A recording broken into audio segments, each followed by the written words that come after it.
It's Hollie's Hotspurs, welcome back. Talking Tottenham every week, no better place to be sat. If it's a win, lose, draw, we'll be here for a chat. Best believe we tackle topics like Romero in the back. Heung-min, Son, what can go wrong when he's on form? It's a dream come true, so sit back, relax and vibe with us. Special guests every time here to discuss. Bring your passion, come along for the ride, and don't forget to subscribe, cause...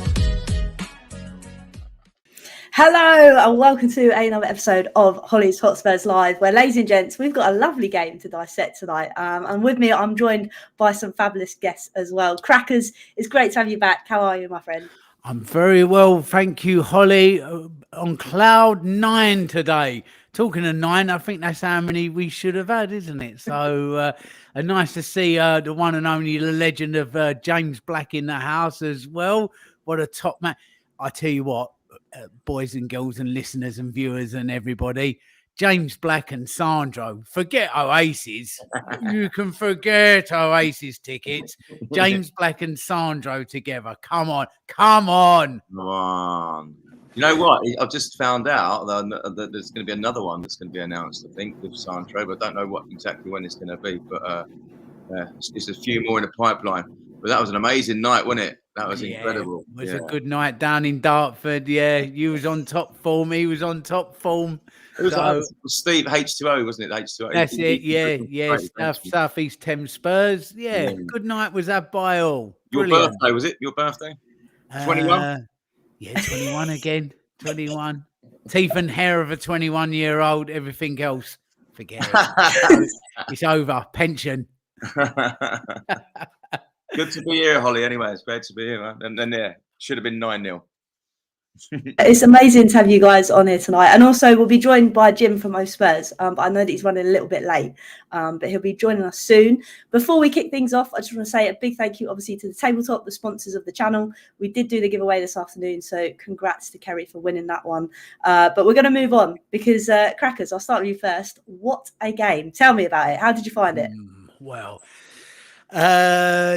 It's Old Trafford and it's Man U, and I know that they're in a bad place, but in everybody's head, it's still Old Trafford and it's still Man U.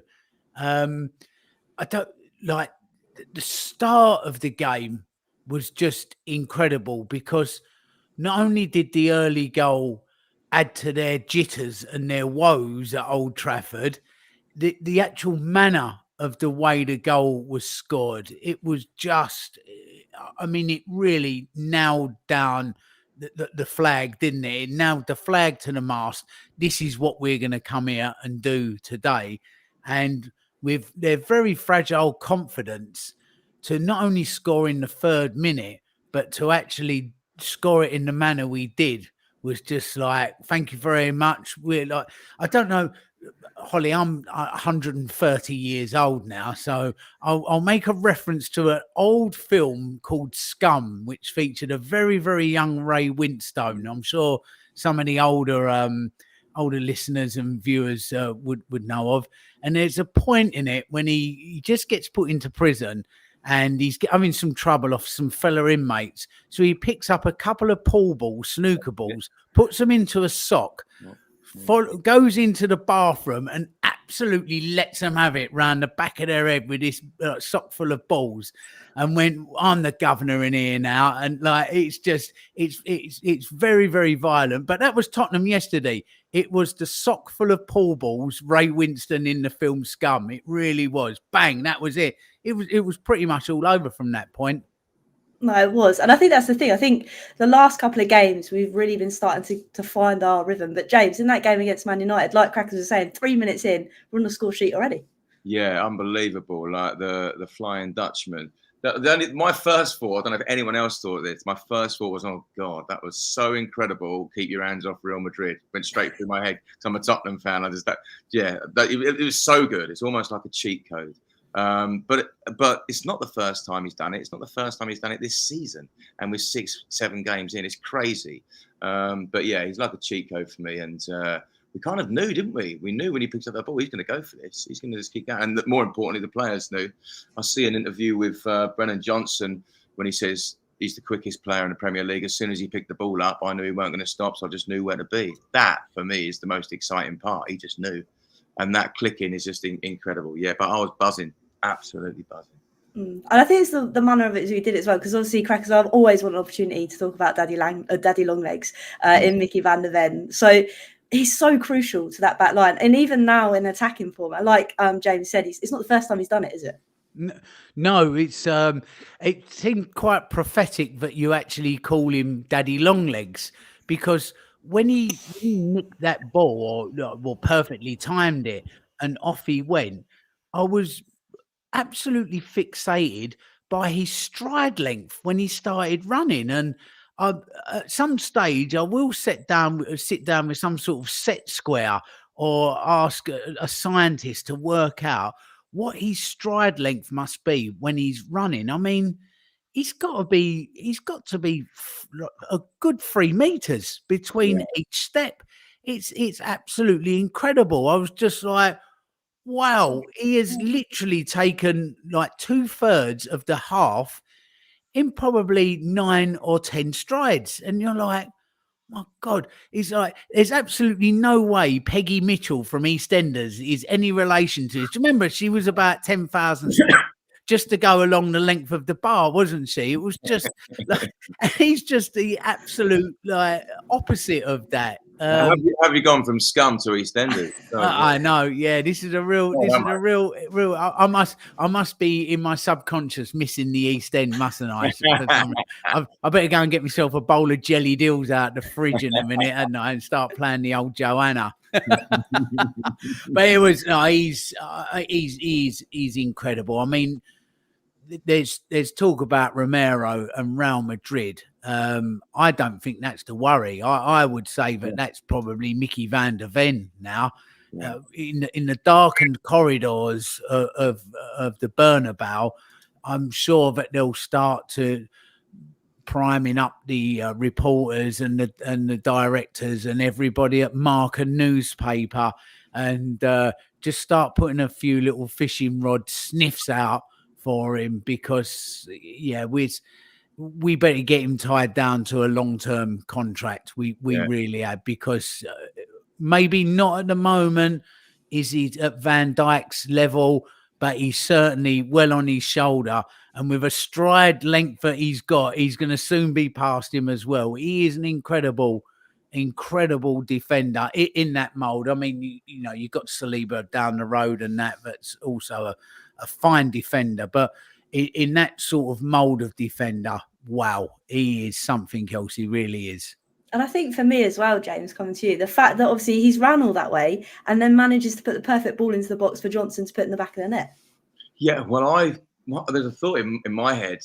Is there going to be a point where he becomes more than a defender? Because that is outstanding. That is unbelievable. And I know we can quote somebody like Gareth Bale, who started at left back, who turned out to how he turned out to be. I'm not saying he's in that mould. He's not quite got that maybe taken on player down the wing that Bale had. But if you've got that pace and you can cross like that, and that's the way we're playing, I wonder how long it would be to maybe, or if we're behind in a game, that he does move Mickey up on there on the left and actually makes a nuisance of himself further up the pitch each time, because that's 2 in 6 games. That was just absolutely incredible. And I wonder if he's got more, because nobody was near him. But when he went into that box, you had 3 Man United players there, just went through them all, who were running as fast as they could. And he just went through them all. It's like, it was unbelievable. I was actually watching that. I was in Italy, and thankfully the plane had been delayed. So I was watching that on the tarmac on a little computer, just watching that. And I was running around the tarmac, not where I was supposed to be. Mental.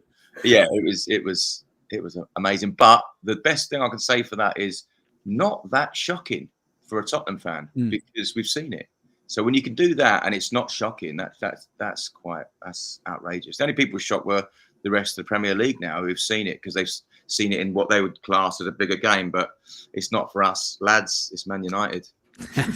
I think he has actually covered left back for Holland a few times, and I think he played left back in a couple of previous guises and at previous clubs. So that left back or left wing position wouldn't be that completely alien to him. But I guess it's I don't know. Have we seen him cross up much? Have we seen much of that from him? I mean, across the ground. Yesterday wasn't too bad, was it? I mean, he absolutely stuck it on a sixpence, didn't he, for Brennan? So, but I don't know. Let's not give the club too many ideas of being able to play him in 2 or 3 positions, because there'll be no need to go spending any money this window. And no. You've got everything you need. I'm sure. Get him some gloves. Put him in goal as well. Put him in goal. Build another hotel. We don't need to spend £100 million on another player. We've got Mickey van der Ven. That's fine. More go-kart tracks, please. That's the thing, though. It could get to the point where you could just literally try and plonk Van der Ven anywhere. But no, we need to keep him at the centre back. And just like that, when we're talking about Daniel Longlegs, we've got Jim that's joining us as well. So, Jim, welcome, my friend. How are you? Hello, Jim. Hello, Jim. Back to the studio. Hello, Jim. He's still stunned from yesterday. Yeah, he's watching that Van der Ven goal, isn't he? I'll move him out and I'll message him in a minute when he's realised. I don't think he's realised he's joined. Shall I write a sign with Jim on it on a bit of paper and hold it up? Jim! While I sort Jim's audio out, Crackers, I'm going to come to you because obviously we've mentioned a little bit, obviously, of that goal, but I want to talk about Brennan Johnson because obviously he has had quite a bit of stick in the last couple of weeks. And for me, I love it when a player proves fans wrong when he goes and puts balls in the back of the net. What have you made of him in the recent weeks? Well, let's start with he hasn't proven any fans wrong, because fans are right-minded people that get behind the club in the whole, get behind players. Of course, no one's above criticism as long as it's fair and constructive and polite. So I would say that those going beyond the pale and giving him that sort of amount of abuse, which led to him having to delete his social media, are just not fans. But we'll use fans as a catch-all. There's just no better way of answering your critics, is there, than doing exactly what he's done. And lo and behold, he's come off of social media and just found like some happiness. Perhaps that's a salient tale for all of us, isn't it? Really, it's fantastic. I think he's an absolute prospect. I always have thought that, even when he's had some difficult games and he may have been a little bit missing in some, he's a kid. He is literally just a young kid finding his way in the game, making his way through. He's going to have periods like that. These players don't find their level till they're 26 to 28, maybe. So he's 3 years away from that, 3 or 4 years away from his prime. Just fantastic. Absolutely. I'm really, really pleased for him.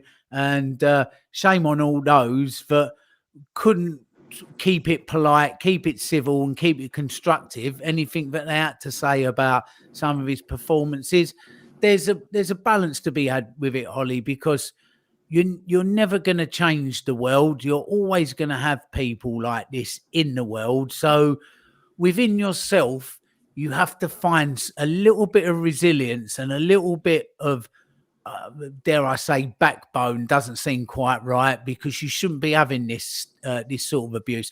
But you get it, and especially when you're a footballer or an actor or a singer. I'm sure James and his fame, he's getting all sorts in his inbox every day. So, from you. Just get abused from you. But yeah, so you have to find a little bit of resilience to just sort of look at that and go, oh, okay, Steve, bunch of numbers. You don't much rate me. I'm sure all the boys down Spoons on Friday night, when you finish a shift in a factory, are going to be really listening to you, telling them how I should be playing football as an international and professional footballer. So you just have to filter it out a little bit. But so far so good. You just answer your critics that way. You just quietly get on with it and score 4 goals in 4 games. Wallop, have that. That's the best way to look at it. And James, it's kind of true in it, like the fact that obviously he's been finding his form, and the fact that so many people wrote him off so early, and it's like, give the kid a break. Yeah, it was.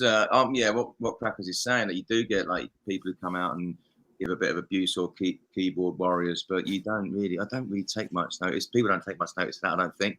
But I think maybe his age, maybe being 22, maybe being first time at a big club, and maybe he did think, and you saw by his reactions, the saddest part was maybe he did think that the fans, even at the stadium, were not the ones behind him. But I apply values what Crackers was saying. I don't think it's the same people. I don't think it's them people that come and spend money and come to the games. And I don't think it's that. I think there's a different set of fans now who sit behind no profile pictures, keyboard warriors, and just think that it even affects you. It affects, I suppose, the younger people. But if I was to get some abuse like that, or people get it, it just doesn't really. You almost feel sorry for them. You know what I mean? It's not like an effect. And we saw it, didn't we, in the Euros with the missed penalties and stuff like that. I think social media needs to be governed a bit better, maybe. When you got a manager like Ange, I'm sure to him a lot of it's alien to him, like it is with social media. I mean, he said he'd come on Twitter, then he come back off it straight away, which is a shame, because I'd rather him be on there. But yeah, I mean, I love to see that. I'll tell you what I love more than anything out of the whole thing now is when we was at the Carabao game and he'd come and done the knee slide after his goal, and he thought, right, he's got it now. He's back with us. He understands that we're with him. You know, maybe he understands it's just a pocket of people that we put them under the fans' umbrella, like Cracker was saying. But are they fans really, or are they just abusers? But yeah, that was the moment. I think it kind of lifted it and felt, yeah, he understands that this is not everybody, and we are behind our boy. And I think that's the best way to be. I don't understand it when you get on a player's back. Don't get me wrong. Players can be frustrating and they're not free of criticism, but there's a way that you kind of do that. Now, I'm going to check, see if Jim is there this time. I'm going to bring him in. Hello, Jim. Hello, Jim. Oh, bless him. Hello, Jim. Earth to Jim. Can we message him on here? I think so. Hello. Hello. Hey. Can you hear it? Hello, Jim. Open video. Hello, Jim. Thank God he's got clothes on or something. Don't know if I'm in or not. Bless We him, can man. hear you, Jim. Jim, we can hear you. Shall I leave and come back? Are you there? Can you see us? Hello, Jim. This is like I'll leave and come back. It says I'm live, but I can't hear anyone. This is symbolic of Man United turning up, isn't it? Do you know what I mean? I feel like that was staged, as in that's what he was trying to do, trying to act as Man United. Hopefully Jim does come back. But we're going to talk about, obviously, we've spoken a bit about Johnson. Now, I know I don't want to talk about criticism this whole time, but Crackers, when the lineup came out, there was one player's name that everybody kind of went, oh no, here we go. And that is Werner. I think you knew I was going to say that anyway. But what did you kind of make of him yesterday? Because I get the criticism. He's so frustrating. But he did cause havoc down that line. He just didn't find the back of the net on his chances. I mean, we missed his first one-on-one. I was so angry. We just think to yourself, that's game, set, and match. You bury that. That is game, set, and match. It really is all done. It's a tough one because in some respects, like you said, he stretches play. He had their star boy, whose name I'm just never going to have any chance of pronouncing. He had him on toast, and he's a decent defender, by the way. He skinned him every time. And then he gets to that point of getting in on a one-on-one. And the moment you see it, you're just like, oh, no. Oh, you just maybe that's part of the problem. Maybe in his head as well, he's going, oh, no. But I don't know. He's just there's no feign of a drop of a shoulder and maybe try and send the keeper out for a strawberry one, or a little bit of bend and a little bit of feint on the shot. He literally just puts his laces through it and tries to play the percentages of hoping that it just somehow squirms through and a goal.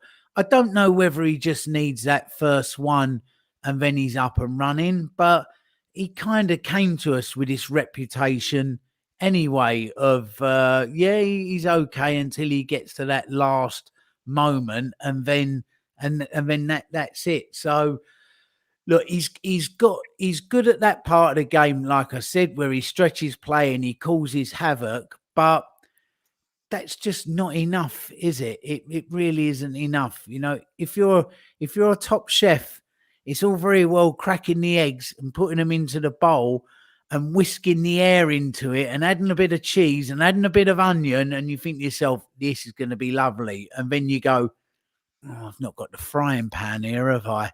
Like, I just can't quite get that. Like, I knew there was something missing. There was something that I needed. It's not enough. That just is not enough to be able to do that, and not the finishing as well. But then you kind of think to yourself, if he did have the finish, would he have been with us anyway? Because he was being spoken of a few years ago in all sorts of same breaths as, you know, he could be this, he could be that, because he's so good at that part of the game, but then just has that part of it where it doesn't happen. So I don't know. Maybe he gets that one and he's up and running, but for me, long term, that's not a Son replacement. And that Sonny replacement, by the way, does loom closer and closer every day, because I mean, he's getting to an age now. He was speaking last week about the tiredness that he feels, and now all of a sudden he's picked up a knock and he's looked a little bit leggy. You kind of think to yourself, well, maybe if the club wasn't running him round like the Far East every close season, trying to hoover up vast amounts of foreign money, because he's absolutely box office, isn't he, across Asia and that.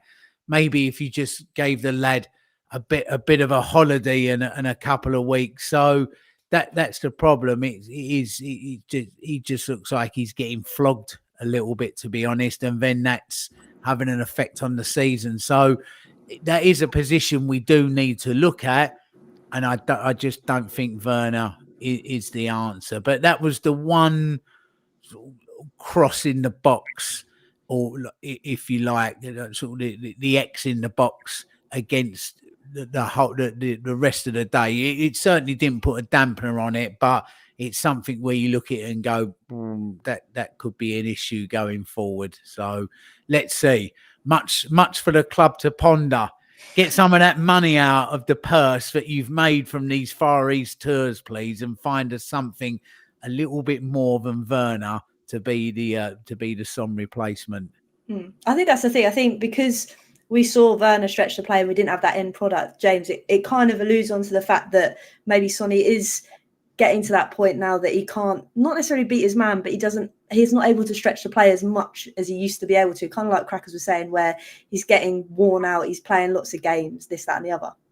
Yeah, I mean, we sort of said between us, I was watching it with a few people that were Spurs fans, like I said to you, on the tarmac, but we were saying between us that quite a controversial thing or thought is, if Sonny was there, would that have been a stretch? Would we have been so attacking? Would we have been so electric down the wings? Which, as Crackers said, it does mean nothing if you don't put the ball in the back of the net. So I'm not saying it's the right thing, but that was so exciting and fast, and Werner played his part in that. I just don't think that he's anywhere near what we need in terms of the finishing project. If you had like Werner's, I see it as top trumps. Werner's pace 100.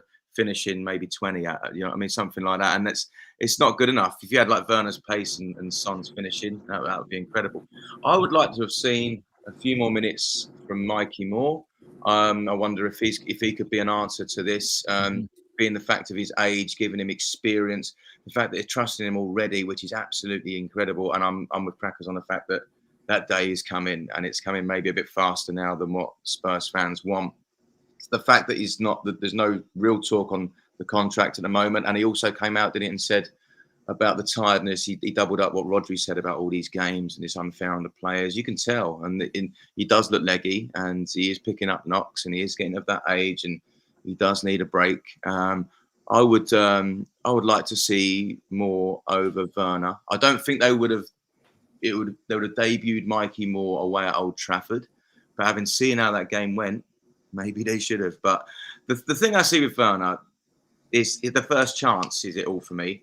Yes, he missed that chance. I don't think many players would have got that chance with how fast he was and how he could get into that position. So there's that. Sakes went through to Solanke. I'm not saying Solanke's amazing, by the way. We'll come on to later, I imagine. But that pace got him there. It's just he can't finish it. So it does really mean nothing.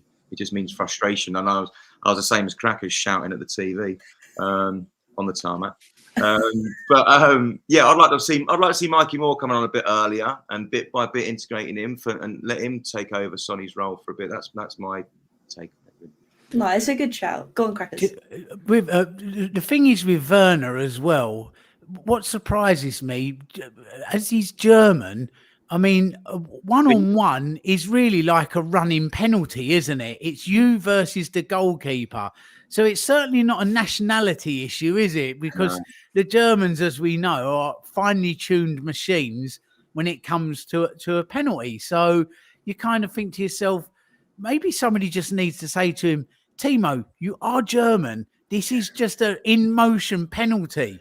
Like, and maybe if he gets that into his head, he just never misses another one again, does he? If they spent the next week just on finishing, like absolutely nothing else, because everything else is so finely tuned, you might have a chance. Like, I think the players come out and said that. I think Sonny might have said it. He said, we've been really concentrating on the finishing now for this whole week. Now, that bit of play wasn't exactly perfect, but I think it was definitely better, fast, them intricate passes and everything. Listen, Hollie, get him on the training pitch, right? Feed him, put some very decent sausages out, cooking on a barbecue near the pitch. A little bit of sauerkraut. Play some Kraftwerk over the loudspeakers, like what Arteta did when he went mad and was playing "You'll Never Walk Alone" at training. Just play some little bit of Kraftwerk and get him doing 1-on-1s and just remind him you are German. You really are German. You do not miss 1-on-1s with the keeper. These are moving penalties. Come on, man, get it together. Perhaps that might work. Some shock tactics. It's like waterboarding. Oh dear! I think the most impressive thing was my mum even said when we were watching it, why doesn't he just go to the goalkeeper and then if he taps it round him, the goalkeeper might bring him down? Even my mum is saying that. So yeah, I know. It was. I think for me, it's just frustrating. If you had that end product, we probably wouldn't slate them as much, but it didn't matter so much because obviously we won the game 3-0, so it wasn't that much of a concern. It was just if it was another type of game, would it be an issue? But I'm going to bring Jim in for the third time. Everybody cross your fingers. Oh, hey. He's here. Sorry about that. Firstly, sorry, Hollie, for being late. Okay. Apparently, Spurs beating Man United 3-0 is not an excuse that gets you off work early when you're boss. But also, that I could join. I just saw like frozen floating heads of all of you. But I am here now. Oh, good. I'm glad. But no, I'm going to come to you, Jim, because obviously we've spoken a little bit of our thoughts on the game. We've done obviously Brennan Johnson. We've done Mickey van der Ven. I want to get your opinion. Obviously, you probably heard us talking about Werner. But I want to talk about another star man, and that is Kulusevski. So I'm going to let you fire away. How have you kind of found his performance and kind of moving into that kind of central kind of area? Yeah, I mean, I'll hold my hands up and say end of last season, I was saying, should we have activated that clause? He's really good, but does he have a position in the side that suits the philosophy and direction we're going in? Maybe we could find a way of spending £30 million on someone else who fits the system better. But we've found his home. We've found that position that utilizes all of his brilliant strengths. You know, he's always had a wonderful work ethic. No one can ever knock that. He's got that winner's mentality. He must have kind of brought that over from Juventus, which we really want in that squad. He's a natural leader. And I think we all question whether we have leaders in the squad. but I think Kulusevski is one of the stronger candidates for a leadership position in that team. So finally finding that role where he can flourish, because he's not a natural finisher. He's quite creative. He's really hardworking, but he's a very good reader of the game, which makes you think it's just been so refreshing to have him in that role. And for me, yeah, he was our best player for me. He was the one pulling the strings in that game. And what I love about him is, even if you're 5-0 up, you know he's going to chase down every ball with everything he's got, and he'll want 6. That interview he did recently, I'm sure you all saw it, just the seriousness, the in the zone of, I'm not here to play games, I'm here to win football matches, and I know the plan, I know the direction we need to go. Anything else, you're wasting my time. Let me get on with it. Just really, really loved it. And even his finish, I know it was a lucky kind of deflected assist, but it was still a cute little finish. It was really good to see. Yeah, huge Kulu fan over here, for sure. He was decent. And I think as well, I think Cracker's coming to you. There's like 9 chances in that game he created. And adding on to what Jim said, obviously he's just all over the gaff all the time. And Kulu actually has a higher XG at Old Trafford yesterday than Man United have created at Old Trafford in their 3 home games. I mean, that's just insane. That is an insane stat. As Jim said, he just quietly gets on with it, doesn't he? He's just there. He's just so reliable. He's so dependable. And I'm sure we've spoken about this before, Hollie. There was a big interview with him about 18 months ago, year ago or so. And he was talking about the hard yards he's done. And at 14 years old, Mum and Dad literally wrapped him some sandwiches and threw him on an easy jet over from Sweden to Italy. And it was like, there you go, son, you're going to be a footballer. Go and get on with it. Didn't speak the language or anything, but it just shows you that, kids can be resilient. You can, if you push them into the deep end, they will float, they will swim. And at that sort of age, going to do something like that, once you get to 23, you are a mature adult, because you've already done 10 years out in the big bad world. So he's a real old head on young shoulders. Fantastic. I mean, he literally, he was man of the match yesterday. I know Mickey van der Ven got it, but he provided Sky with the sexy clips after for them to replay during the news today. Kulu not so much, but the little deft touch for the goal to put that past Onana. And he's no fool, by the way, Onana. He's a top goalkeeper. He done him all ends up, basically. He just made a very, very decent goalkeeper, a class goalkeeper, look an absolute fool. He really just mugged him off completely. Fantastic. He's found his home, hasn't he, in the middle now, out wide. He just looked like he was a square peg in a round hole. Now through the middle, wow, that's really his position, isn't it? He just looks so content now, pulling the strings. It's almost 2 number 8s now instead of an 8 and a 6 in the middle, and it works. The blend's quite nice, especially with those around him, Bentancur and Maddison. They all bring a nice mix and a blend with what they can do across that middle 3. And I was listening to Danny Kelly today on TalkSport, and he said, whisper this, I think we may have found somebody getting close to Moussa Dembele with Kulu. I mean, which is, if you can even get in the same postcode as Moussa Dembele, then you really have got something, haven't you? Definitely. I think that's the thing. I think to see him transition into that centre of midfield, we're really seeing a different kind of animal, aren't we, James? And I know that Crackers has also mentioned Bentancur. I think he went really under the radar yesterday of how well that he is coming on in this side as well.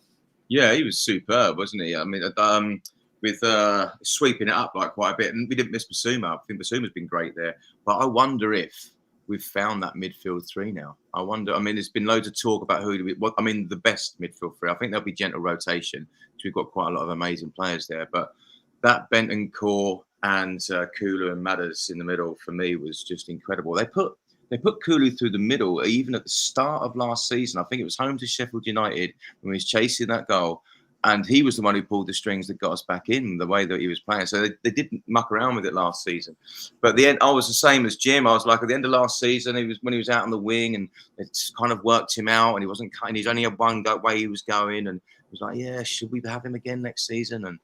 But he was absolutely incredible. I think Kulu's got the records, I think, for assists in the chances created in the Premier League from yesterday. I didn't know it was more than Man United in the last 3 home games. But I think he's got the record of chances created, and to do it at Old Trafford, that is just outrageous. But yeah, very, very sorry. In answer to your question, Hollie, yeah, very impressed with Bentancur as well.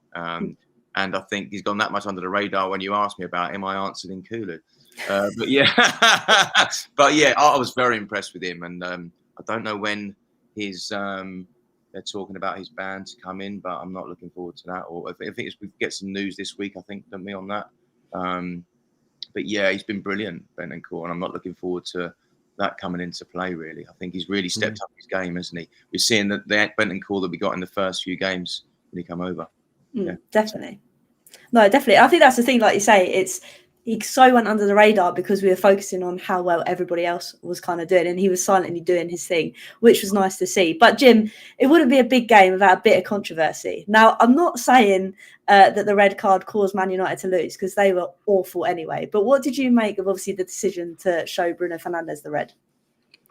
I always try and look at it as, okay, first I was celebrating the red card, a bit like a goal, because it just gives you that bit of security, I think, when you're watching a game and thinking, I don't care about winning this the right way, in inverted commas, and having to play a team with their 11 best players, with, all of them on the pitch. If you can get that red card and get that security that you've increased your chances of winning a game so early on, I'm going to take it all day long. So yeah, I was celebrating it first. And then when the dust settled, I kind of thought if that had happened to us, I would feel aggrieved about it. But I would also probably understand why it was given.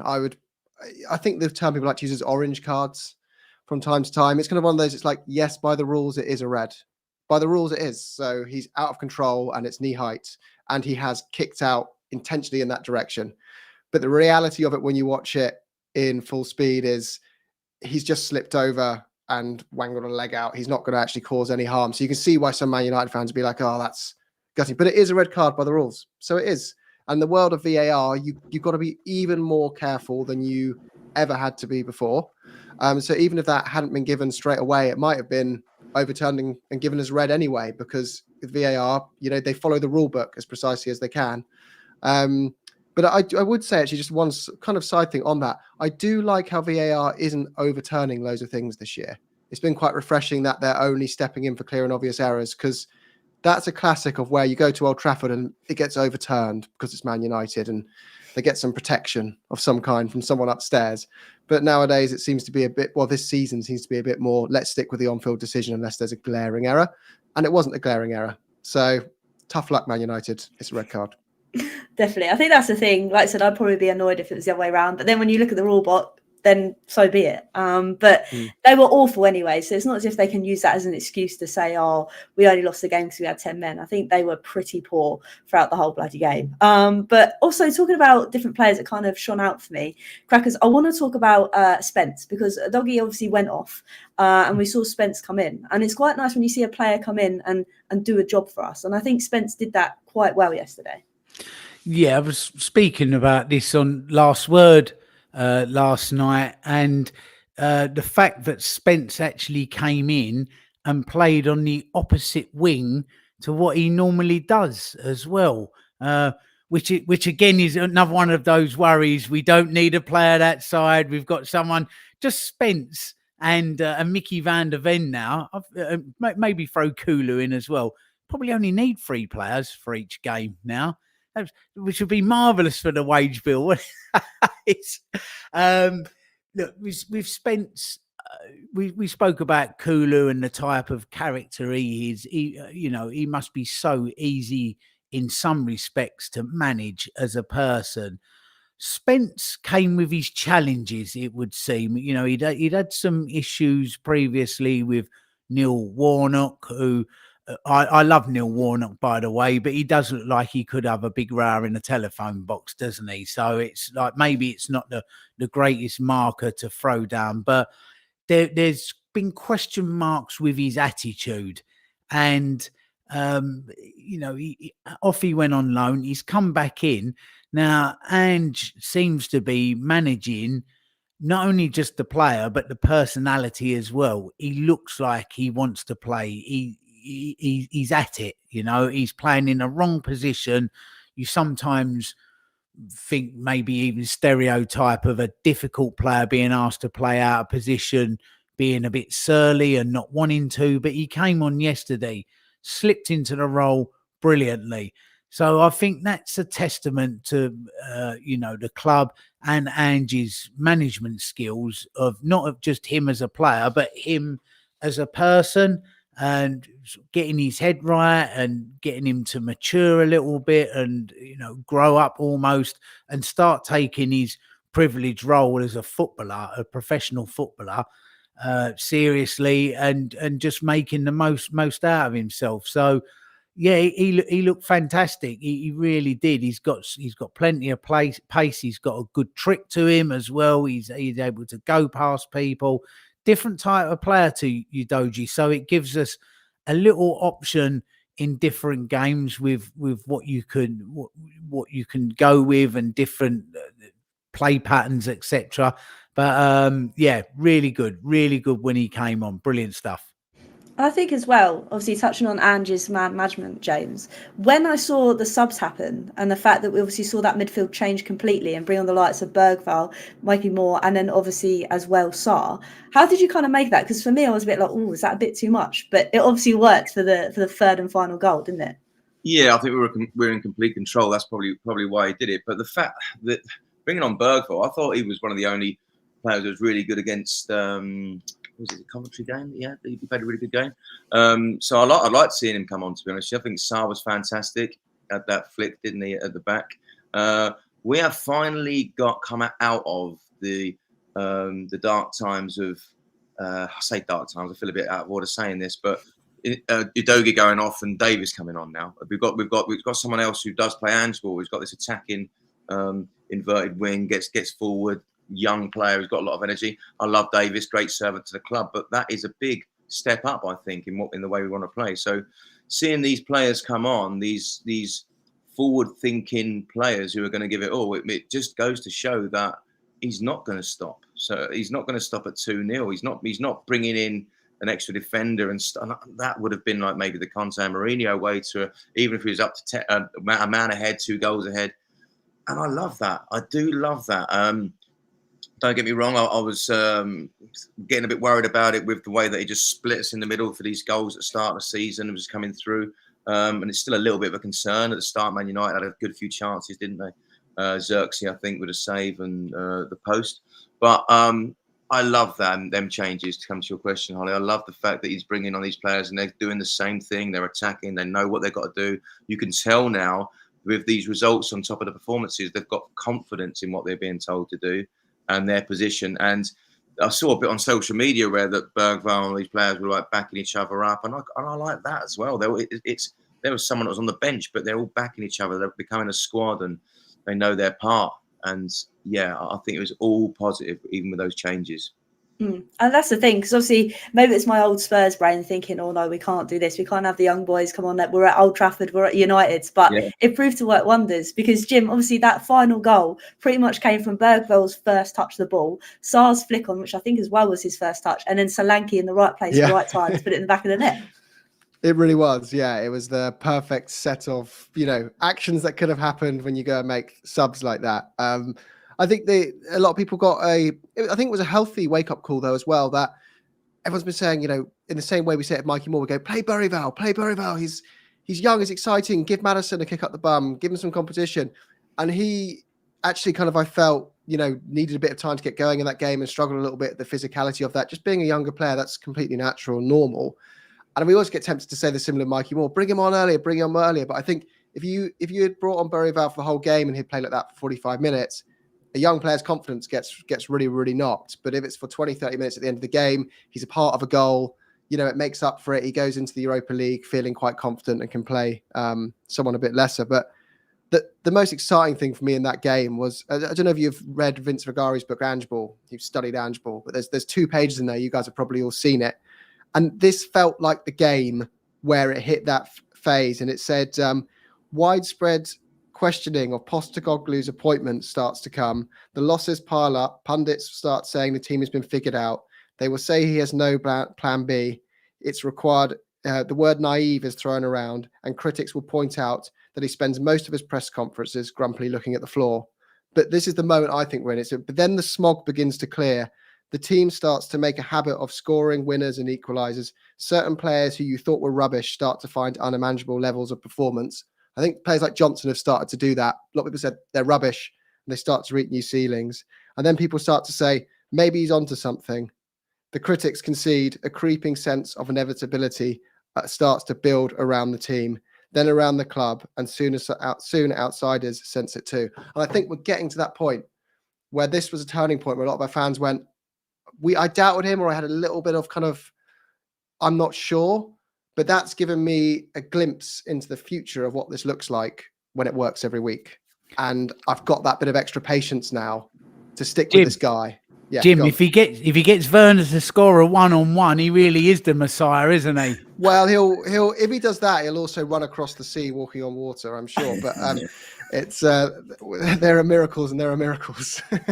How the crackers? Looking back at Werner's record, how did he get 26 goals in the Bundesliga? Was it Nagelsmann who did that? Because that has to go down as one of the greatest feats ever as a manager. I really don't know. Must be level of goalkeepers. Maybe he was in one of the cups in the Bundesliga, and like the penalties actually went to like 30 all or something. So he might have had to like 4 rounds of every player taking some or something. He might have got a few from now. I don't know. I really don't know.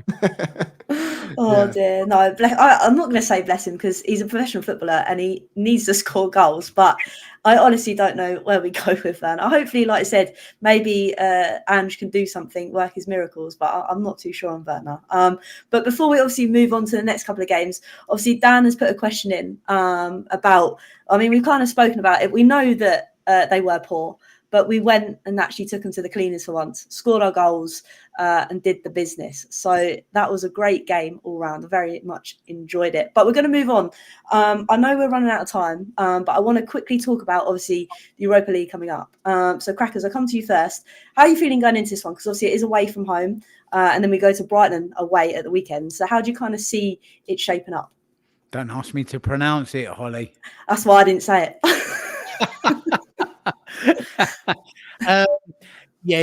These are your hard yards now with Europe, and going away, then coming back, and then that following game. In the past, it's always been especially when we was in the Europa League, during sort of the Poch era and before that, you go away on a Thursday night, maybe get a result or a draw, and then on the Sunday, absolutely flat as a pancake. So we've got to be able to square that circle where we obviously need to rotate, and he will do, but we need to also find a team that's strong enough to be able to go and do what needs to be done. Problem you get with the Europa League, a lot of fans will look at a team like Karabag, and you'll actually get carry a bag, almost belittling. But when we played Karabag the other night, between them, that starting 11 had something in the region of, or the squad and the bench, had in the region of about 460 European games between them all, where they played in European competition games, up against our 180. So you will come up against some teams where you're not going to see them on any of the kids' FIFA games that much, to be honest, or anybody walking down Bolton High Street in a Dukla Prague away shirt or a Karabag shirt. But they are quite skilled operators, a lot of these teams. They're tricky games. So we need to go there Thursday, find a team, find a solution to it, come back, rest, and then be good to go again on Sunday with plenty of energy and not that sort of flat performance that you normally get after a European game. But we should have enough in the tank. We've got a decent squad there now with some skilled operators that may not be in that first 11. We've got to find a mix and a blend from that squad to be able to overcome this and then go again at the weekend.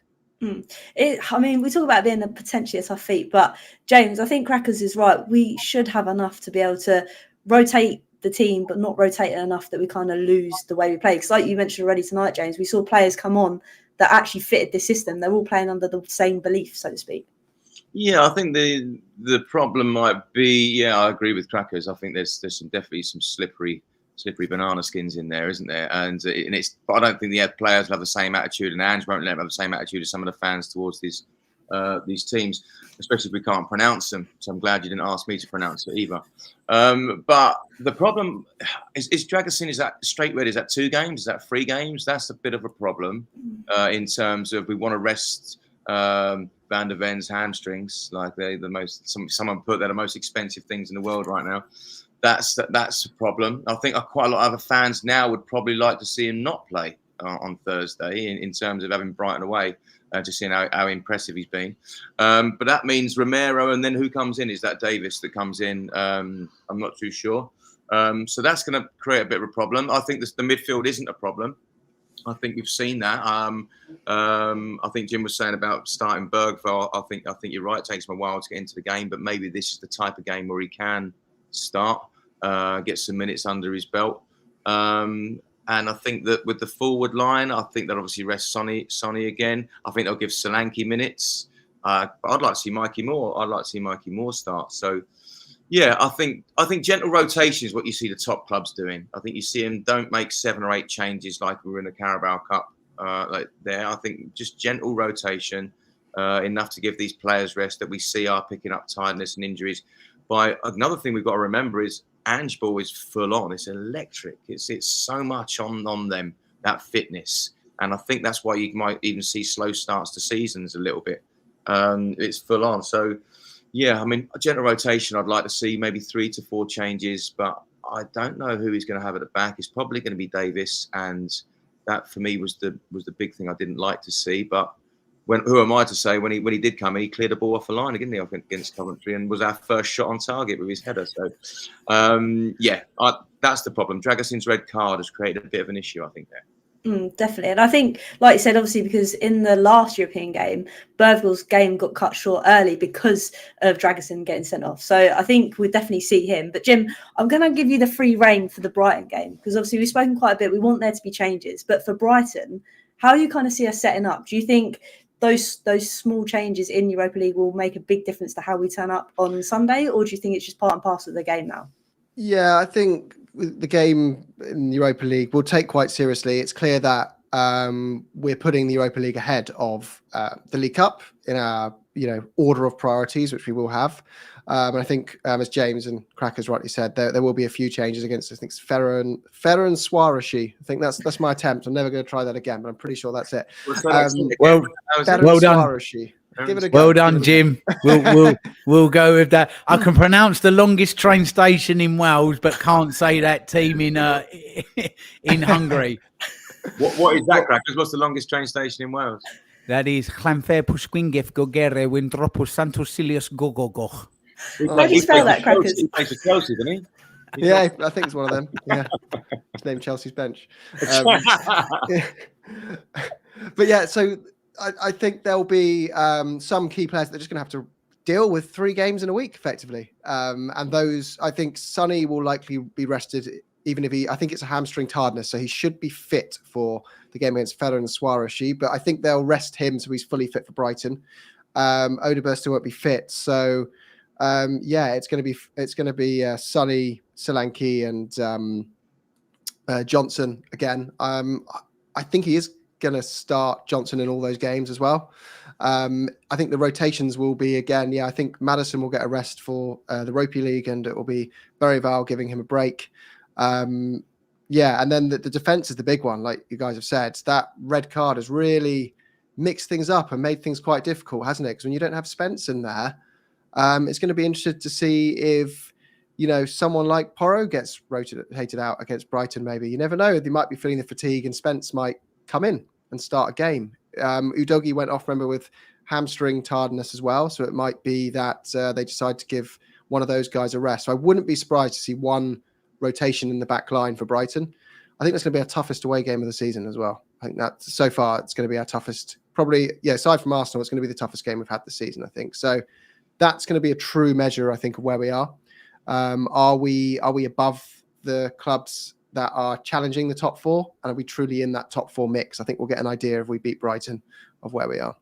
Like, it's going to be exciting, but like you say, it is going to be rather difficult, especially with obviously going out on Thursday away to Hungary and then travelling to Brighton, obviously on the Sunday. But it'll be interesting. But I think we're all kind of in high spirits. And like we said, it was nice to see the likes of Mikey Moore come on. We'll definitely see more of him, I think. But you know what, guys? I think I'm going to wrap it up there. We've done that in record time. We've covered a lot. So thank you all. We'll go around the table and say our goodbyes. So Crackers, thanks again for joining us. Where can everybody find you, my friend?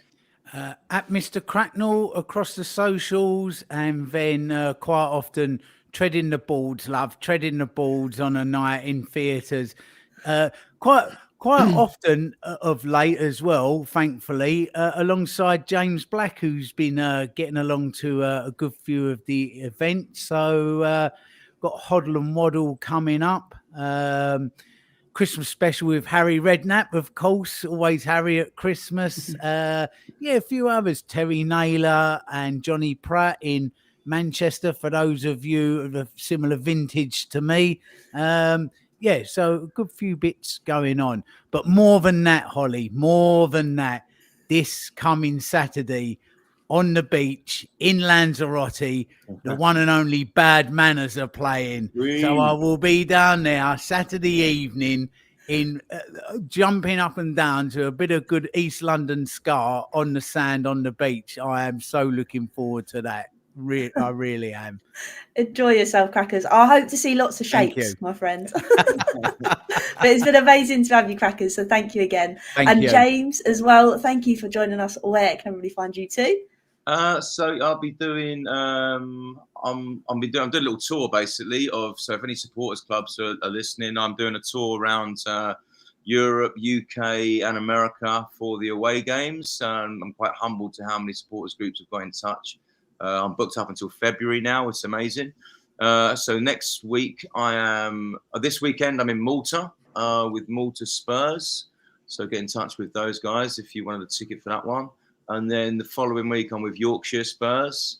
And then I'm back at the stadium for the West Ham game. But you can find me on the Voice of Spurs, any social media. And thanks for having me. And I can't wait for my next one with Crackers as well, because it's absolutely incredible. Great laugh. Oh dear. No, thank you, James. Really appreciate it. And Jim as well, it's been lovely to have you on. We'll have to get you on again so we can have more of you, sort of thing. But where can everybody find you? Yeah, love to come on again for the full show next time. Sorry, Holly. Just at Oso Spurs. You can find us on YouTube, Twitter, Spotify, all that standard stuff. Me personally is at Jim Oso Spurs, but we're mainly on YouTube if you like live shows and all that stuff. So, yeah. And if you want to find me, I'll be in the South Stand most of the time. Right, good stuff, Jim. Thank you once again. Like I say, thank you to everybody that's tuned in as well. Obviously, Hollie's Hotspurs will be back next Monday as well. Hopefully, where we'll be obviously talking about hopefully winning against Brighton. So if you are around, make sure you tune in. And until next time. Come on, you Spurs. Come on, you Spurs, I guess. We'll finish it off.